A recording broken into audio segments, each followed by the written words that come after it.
հավատացեք, որ երբ այս փողոցը չէր բավականացնի։ Առաջ ներկայացեք եւ ասեք ինչքան առաջ Ուրեմն ես Նիկոլ Աղբալյան դպրոցում ինչքան առաջ արդեն Նիկոլ Աղբալյան դպրոցում իմ տղայի համադասարանցին է եղել առաջի դասարանից մինչև 9-րդ դասարան։ Ես այսօր էլ եմ պատասխանել լրագրողի, ինչ-որ մի լրագրողի հարցի, նման օրինակելի, դասիրակված, հայրենասեր, քրիստոնյա, ես չգիտեմ, նման մարդ շատ դժվար է Հայաստանի Հանրապետությունում չեք գտնի։ Նման մարդիկ պետք է մեր ապագան կերտել, ոչ թե նման մարդկանց պետք է տանել ու ինչ-որ հոդվածներ դնել։ Ինչ ասեմ ձեզ, ինքը դպրոցի դեմքն էր, ինչպես Վարդուհին ասեց, բացարձակ երկուսը եւ Միքայելը եւ Դավիթը։ Իրանք, չգիտեմ, առանձնահատուկ ունակությունների տեր մարդիկ են։ Չգիտեմ, տենց մարդիկ կան, որոնք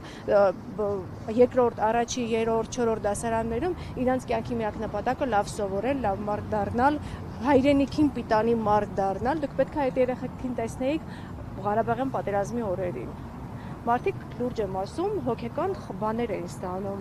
Ու այդ հայրենասեր, քրիստոնյա մարդիկ շատ եք տեսել 10-րդ, 12-րդ, 10-րդ դասարանի տղաները, որ ամեն կիրակի գնան եկեղեցի պատարագի։ Իրանք գնում են, ես էլ եմ գնում իհարկե զորավոր, իմ հետ էլ ինքը շատ եկել, ու իրանք նենց են մեկնաբանում Աստվածաշունչը, 1000 տարի եկեղեցի գնացողները տենց Աստվածաշունչ չեն կարողանում մեկնաբանել։ Ու այդ մարդկանց այսօր որոշել են, որ տանեն աբսուրդի ժանրից է, ես չգիտեմ։ Ես 2 օր չեմ կարողանում ուշքի գալ։ Խնդրում եմ, թող ինչ-որ մի պաշտոնյա, հենց թեկու Լուսնե Բադալյանն է, որ այդպես գրում է, թող մի հատ հանդիպում կազմակերպի, գնա Միքայելի Դավիթի հետ զրուցի, իր բոպիկ վիճակից ամոթով հետ կդառնա։ Լուրջ եմ ասում, այդ երեխաները արժանի են առավելագույնին։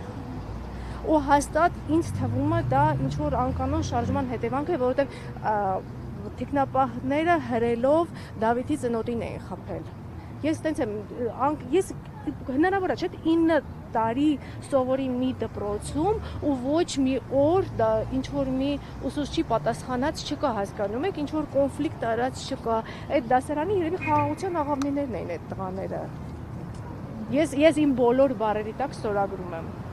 Ու կարող եք նաև գնալ դպրոցում հարցնել։ Շնորհակալություն։ Մյուսները կմոտենաք, ներողություն։